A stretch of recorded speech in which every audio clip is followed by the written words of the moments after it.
ಶ್ರೀ ರೇವಣ್ಣಗೆ ಮತ್ತೆ ಸಂಕಷ್ಟ ಶುರುವಾಗಿದೆ. ರೇವಣ್ಣ ವಿರುದ್ಧದ ಕೇಸ್ ಎಸ್ಐಟಿಗೆ ವರ್ಗಾವಣೆಯಾಗಿದೆ. ಕೆಆರ್ ನಗರ ಠಾಣೆಯಲ್ಲಿ ದಾಖಲಾಗಿದ್ದಂತಹ ಕೇಸ್ ಕಿಡ್ನಾಪ್ ಪ್ರಕರಣ ಇಂದೇ ಎಸ್ಐಟಿಗೆ ವರ್ಗಾವಣೆ ಆಗಿರುವಂತದ್ದು. ಎಸ್ಐಟಿಗೆ ವರ್ಗಾಯಿಸುವ ಪ್ರಕ್ರಿಯೆ ಈಗಾಗಲೇ ಶುರುವಾಗಿದೆ. ಕೆಆರ್ ನಗರದಲ್ಲಿ ಕಿಡ್ನಾಪ್ ಪ್ರಕರಣ ದಾಖಲಾಗಿತ್ತು ರೇವಣ್ಣ ಅವರ ವಿರುದ್ಧ. ಇದೀಗ ಆ ಒಂದು ಕಿಡ್ನಾಪ್ ಕೇಸ್ ಏನಿದೆ ಅದು ಎಸ್ಐಟಿಗೆ ವರ್ಗಾವಣೆ ಆಗ್ತಾ ಇದೆ. ಆ ಮೂಲಕ ಮತ್ತೆ ಡಿ ರೇವಣ್ಣಗೆ ಸಂಕಷ್ಟ ಶುರುವಾಗಿರುವಂತದ್ದು. ಈಗಾಗಲೇ 2 ಪ್ರಕರಣಗಳು ಕೂಡ ದಾಖಲಾಗಿದ್ದಾವೆ. ಇದು ಮತ್ತೊಂದು ಪ್ರಕರಣ ಕೂಡ ಅಂತಾನೆ ಹೇಳ್ಬೋದು. ಮತ್ತೆ ಸಂಕಷ್ಟ ಎದುರಾಗಿದೆ.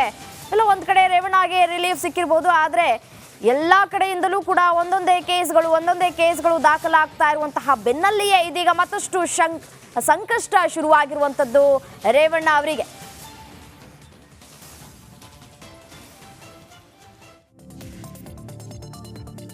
ಕರ್ನಾಟಕ ಎಕ್ಸ್‌ಪ್ರೆಸ್ ನಲ್ಲಿ ಏನೆಲ್ಲ ಸುದ್ದಿಗಳಿದೆ ಅಂತ ಹೇಳಿ ಒಂದೊಂದಾಗಿ ನೋಡ್ತಾ ಹೋಗೋಣ.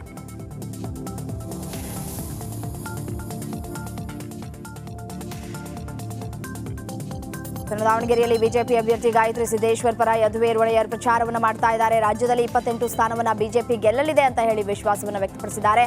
ಪಕ್ಷದ ಸಾಮಾನ್ಯ ಕಾರ್ಯಕರ್ತನಾಗಿ ಬಂದಿರುವೆ, ಮತ ಹಾಕಿ ಗೆಲ್ಲಿಸಿ ಅಂತ ಹೇಳಿ ಮನವಿಯನ್ನ ಮಾಡಿದ್ದಾರೆ. ದಾವಣಗೆರೆ ಜೊತೆ ಅರಮನೆ ನಂಟು ಯಾವಾಗಲೂ ಇರಲಿದೆ ಅಂತ ಹೇಳಿದ್ದಾರೆ. ಯಾದಗಿರಿ ಜಿಲ್ಲೆಯ ಸುರಪುರ ಉಪಚುನಾವಣೆ ಬಿಜೆಪಿ ಅಭ್ಯರ್ಥಿ ರಾಜುಗೌಡ ಪ್ರಚಾರ ಮಾಡುವಾಗ ದೀರ್ಘದಂಡ ನಮಸ್ಕಾರ ಹಾಕಿ ಮತಯಾಚಿಸಿದ್ದಾರೆ. ಹುಣಸಗಿ ಪಟ್ಟಣದಲ್ಲಿ ಹಮ್ಮಿಕೊಂಡ ಬಿಜೆಪಿ ಕ್ಯಾಂಪೇನ್ ಕಾರ್ಯಕ್ರಮದಲ್ಲಿ ಈ ರೀತಿ ವೇದಿಕೆಯಲ್ಲೇ ನಮಸ್ಕಾರವನ್ನ ಹಾಕಿದ್ದಾರೆ.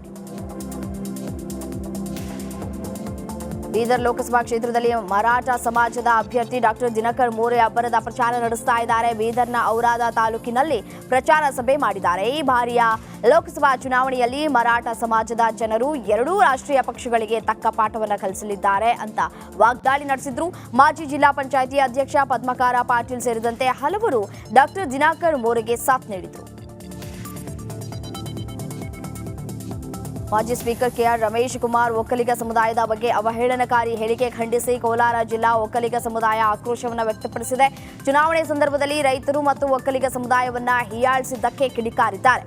ಸಮಾಜದಲ್ಲಿ ಈ ರೀತಿಯಾಗಿ ಮಾತನಾಡೋದು ಸರಿಯಲ್ಲ, ನೀವು ಹೊಟ್ಟೆಗೆ ಏನ್ ತಿಂತೀರಾ ಅಂತ ಹೇಳಿ ಪ್ರಶ್ನೆ ಮಾಡಿದ್ದಾರೆ. ಕ್ಷಮೆ ಕೇಳದೆ ಇದ್ರೆ ಉಗ್ರವಾದ ಹೋರಾಟವನ್ನ ಮಾಡೋದಾಗಿ ಎಚ್ಚರಿಕೆಯನ್ನು ಕೊಟ್ಟಿದ್ದಾರೆ. ಕಾಂಗ್ರೆಸ್ ಮುಖಂಡರು ಸೇರಿ ಕಾಂಗ್ರೆಸ್ ಬೆಂಬಲಿತ ಉದ್ಯಮಿಗಳ ಮನೆಗಳ ಮೇಲೆ ಐಟಿ ದಾಳಿ ನಡೆಸಿದೆ. ಉತ್ತರ ಕನ್ನಡ ಜಿಲ್ಲೆಯ ಶಿರ್ಸಿಯಲ್ಲಿ ಆದಾಯ ತೆರಿಗೆ ಇಲಾಖೆ ಒಟ್ಟು 6 ಕಡೆಗಳಲ್ಲಿ ಏಕಕಾಲಕ್ಕೆ ದಾಳಿ ನಡೆಸಿದೆ.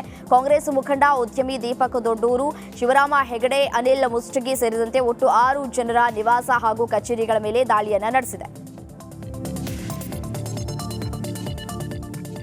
ಚಿಕ್ಕಬಳ್ಳಾಪುರದ ಕಾಲೇಜ್ ಒಂದು ಹೊರತುಪಡಿಸಿ ಸುತ್ತೋಲೆ ಸಾಮಾಜಿಕ ಜಾಲತಾಣದಲ್ಲಿ ಸುದ್ದಿ ಮಾಡ್ತಾ ಇದೆ. ಈ ಸುತ್ತೋಲೆಗೆ ಪರ ವಿರೋಧ ವ್ಯಕ್ತವಾಗ್ತಾ ಇದೆ. ಬಿಸಿಲಿನಿಂದಾಗಿ ವಾತಾವರಣದಲ್ಲಿ ಉಷ್ಣಾಂಶ ಹೆಚ್ಚಾಗಿ ಸನ್ ಸ್ಟ್ರೋಕ್ ಆಗುವ ಸಾಧ್ಯತೆ ಇದೆ. ಹೀಗಾಗಿ ಕೋವಿಡ್ ಲಸಿಕೆ ಹಾಕಿಸಿಕೊಂಡ ವಿದ್ಯಾರ್ಥಿಗಳು ಫ್ರೀಜ್ಡ್ ಐಸ್ ಕ್ರೀಮ್ ಹಾಗೂ ತಂಪು ಪಾನೀಯ ಸೇವಿಸದಂತೆ ವಿದ್ಯಾರ್ಥಿಗಳಿಗೆ ಸುತ್ತೋಲೆಯನ್ನ ಹೊರಡಿಸಲಾಗಿದೆ. ಭಾರತೀಯ ಸೇನೆಯಲ್ಲಿ 22 ವರ್ಷ ಸೇವೆ ಸಲ್ಲಿಸಿ ಬಂದ ನಿವೃತ್ತ ಯೋಧನಿಗೆ ಅದ್ಧೂರಿ ಸ್ವಾಗತ ನೀಡಿ ಗ್ರಾಮಸ್ಥರು ಬರಮಾಡಿಕೊಂಡಿದ್ದಾರೆ. ಗ್ರಾಮಸ್ಥರು ಹಾಗೂ ವಿವಿಧ ಸಂಘ ಸಂಸ್ಥೆಗಳ ಪ್ರಮುಖರು ಮೆರವಣಿಗೆ ಮಾಡುವುದರ ಮೂಲಕ ಬರಮಾಡಿಕೊಂಡಿದ್ದಾರೆ. ಕಲ್ಲಪ್ಪ ಮಾರುತಿ ಕುಂದರಗಿ ಯೋಧನಿಗೆ ಆರತಿ ಎತ್ತಿ ಸ್ವಾಗತಿಸಿದ್ದಾರೆ.